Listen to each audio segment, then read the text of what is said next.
So, ayan guys, habang nagtatampisaw siya, ayan, kakain yung batang maliit.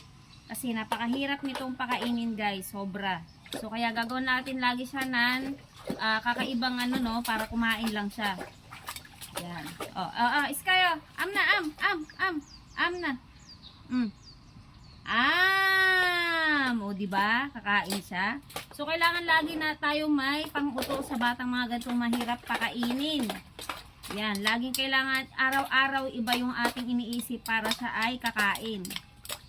Yan, no? Kailangan laging ano tayo, nag-iisip ng paraan para mapakain natin yung mga batang mahirap pakainin niya. Katulad niya, nag-i-enjoy siya, nagtatampisaw siya, no? At the same time, kumakain siya.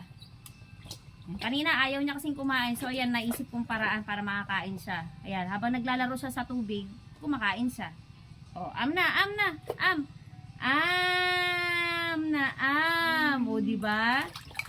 O, galing-galing is kaya. O, habang naglalaro siya sa tubig. Ganyan siya guys, pakainin, sobrang hirap.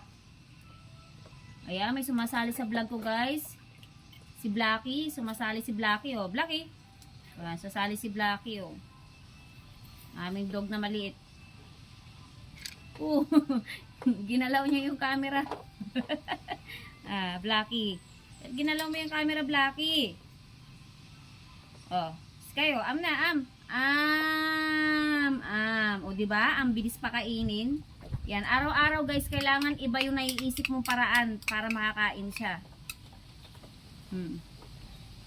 Kailangan isip-isip ng paraan lagi. Hanggang mamaya pa yan guys, 1 oras yan siya dyan magbababad. Yan, kaya hindi ko binabasa yung sa dito niya. Para yung likod niya hindi mababad. Makapag-babad siya, makapaglaro muna siya bago siya paliliguan. So yan, ganyan-ganyan lang. Diba? Dumo, bye-bye! Dalis kayo, bye-bye na! Bye-bye! Thank you for watching!